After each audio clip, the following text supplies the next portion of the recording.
और इस वक्त की एक बड़ी खबर आपको बता दें, और उत्तर प्रदेश से जुड़ी यह बड़ी खबर आ रही है कि स्वामी प्रसाद मौर्य ने इस्तीफा दे दिया है।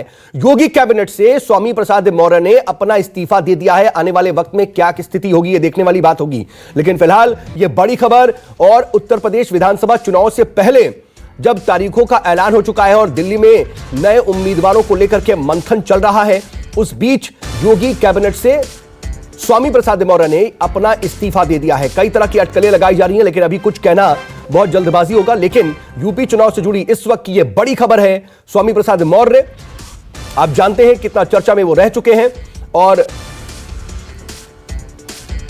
उनका इस्तीफा देना, इसके क्या सियासी माने, क्या इसका असर होगा, यह सब कुछ आगे की बात है। लेकिन फिलहाल यह बड़ी खबर, एक बड़ा अपडेट आ रहा है कि स्वामी प्रसाद मौर्य ने, योगी कैबिनेट ने इस्तीफा दे दिया है। आगे क्या वो पार्टी में बने रहेंगे या फिर उनकी भूमिका क्या रहेगी, ये भी अपने आप में देखने वाली बात होगी। लेकिन यूपी चुनाव से पहले बीजेपी को एक तरीके से यह बड़ा झटका जरूर है। मानस श्रीवास्तव मेरे सहयोगी इस खबर पर मेरे साथ लाइव जुड़ रहे हैं। मानस, इस खबर को किस तरीके से देखा जाए? बीजेपी को एक झटका तो है, लेकिन आने वाले वक्त में भी कई तरह के कयास इसके बाद लगेंगे।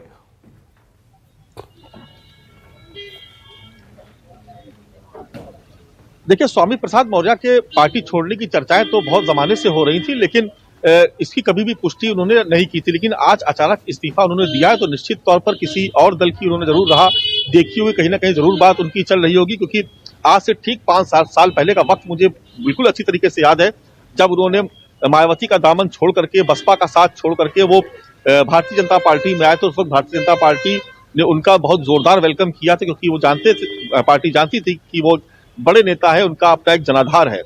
वो चुनाव भी जीते, चुनाव जीतने के बाद उनको कैबिनेट मंत्री बनाया गया, श्रम विभाग जैसा महत्वपूर्ण विभाग उनको दिया गया, और 5 साल तक वो लगातार मंत्री बने भी रहे। और अब जबकि चुनाव की तारीखों का ऐलान हो चुका है, तो उन्होंने मंत्रिमंडल से इस्तीफा दे दिया। अभी कुछ देर पहले ही वो राजभवन पहुंचे हैं, और राजभवन पहुंचने के बाद उन्होंने एक पत्र राज्यपाल को सौंपा है, जिसमें उन्होंने सारा ठीकरा भारतीय जनता पार्टी पर ही फोड़ दिया है। उसमें जो पत्र लिखा है, उसमें उन्होंने कहा है कि जिस तरीके की घोर निराशा दलितों में, पिछड़ों में, नौजवानों में, व्यापारियों में, किसानों में है, उसको देखते हुए मैं इस्तीफा दे रहा हूं। यानी 5 साल तक लगातार वो सरकार में बने रहे, 5 साल तक उन्होंने मलाई काटी, 5 साल तक वो सत्ता के साथ रहे, और जब चुनाव का वक्त आया तो उन्होंने पार्टी का साथ छोड़ दिया और उन्होंने मंत्रिमंडल से इस्तीफा दे दिया। चर्चा इस बात की भी हो रही है कि वो एक बड़े क्षेत्रीय दल के राष्ट्रीय अध्यक्ष से उनकी लगातार बातचीत हो रही है, संपर्क में है, वो इस तरह के कयास लगाए जा रहे थे। लेकिन अचानक उनका इस तरीके से इस्तीफा देना निश्चित तौर पर भारतीय जनता पार्टी के लिए एक बड़ा झटका है, क्योंकि स्वामी प्रसाद मौर्य की गिनती उन नेताओं में होती है जिनके पास अपना जनाधार है, जो हमेशा जनता के बीच रहते हैं, और जिनके वोटर्स हमेशा उनके साथ इंटैक्ट रहते हैं, चाहे वो किसी भी दल में हो। जब तक वो बसपा में रहे तो वहां पर भी वो मास बेस्ड लीडर माने जाते थे, और वो न केवल अपना चुनाव जीतते थे, अपनी सीट का चुनाव जीतते थे, बल्कि वो दूसरी सीटों पर भी उनकी एक महत्वपूर्ण भूमिका होती थी। पिछड़े वर्ग में उनकी एक पकड़ है। और जब वो भारतीय जनता पार्टी में भी आए तो उनका निश्चित तौर पर स्वागत किया गया, और भारतीय जनता पार्टी ने बहुत सोच समझकर उनको अपनी पार्टी में न केवल शामिल कराया, उम्मीदवार बनाया, बल्कि उनको मंत्री भी इस लिहाज से ही बनाया था कि पिछड़े वर्ग में उनकी एक अच्छी खासी पकड़ है।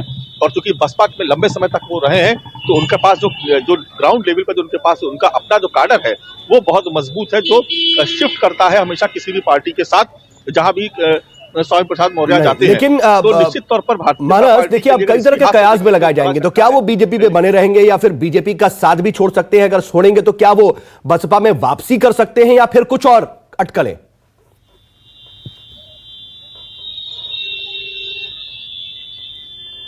देखिए, एक बात तो बिल्कुल साफ है कि भारतीय जनता पार्टी में वो नहीं रहेंगे, क्योंकि मंत्रिमंडल से इस्तीफा देने का कोई मतलब नहीं था, वो भी तब जबकि चुनाव एकदम सर पे है और चुनाव की तारीखों का ऐलान हो चुका है। तो अगर उनको चुनाव बीजेपी में बने रहना होता तो वो मंत्री पद पे बने रहते, क्योंकि मंत्री पद पे रहते हुए जब आप चुनाव मैदान में उतरते हैं तो बहुत सारी सहूलियतें, बहुत सारी आपके साथ एक पॉजिटिव चीजें रहती हैं। लेकिन जब आपके पास ऐसा कोई पद नहीं होता है तो निश्चित तौर पर परिस्थितियां थोड़ी सी विपरीत हो जाती हैं। तो अगर उनको बीजेपी में बने रहना होता तो मंत्रिमंडल से इस्तीफा ना देते। दूसरी बात कि स्वामी प्रसाद मौर्य चूंकि एक लंबे समय से राजनीति में रहे हैं, जबकि यो कहा जाए करीब 4 दशक से ज्यादा का वक्त उनको राजनीति में हो गया, और कम से कम 3 दशक ऐसे गुजरे हैं जिसमें वो मंत्री पद पे रहे हैं या किसी न किसी सदन के सदस्य रहे हैं। तो ऐसे में ऐसा भी नहीं है कि उन्होंने बगैर सोचे समझे कोई फैसला लिया होगा। उनकी बात हो सकता है कि उनकी घर वापसी हो जाए, वो बसपा में चले जाएं, लेकिन कयास इस बात की भी लगाए जा रहे हैं कि समाजवादी पार्टी के संपर्क में वो लंबे समय से थे। समाजवादी पार्टी के कुछ बड़े नेताओं से भी उनकी बात हुई थी। और एक समीकरण जो और समझ में आता है कि अगर आपने पिछले कुछ दिनों में देखा होगा तो राम अचल राजभर से लेकर के लालजी वर्मा तक तमाम ऐसे बसपा के कद्दावर नेता रहे जो जिनके साथ स्वामी प्रसाद मौर्य ने बहुत लंबे वक्त तक काम किया, उनके साथ कई टर्म वो मंत्री रहे, वो तमाम लोग समाजवादी पार्टी में शामिल हो गए। तो कहीं ना कहीं हो सकता है कि कोई एक समीकरण बैठा हो और कुछ इस तरीके का ऑफर उनके पास आया हो और वो।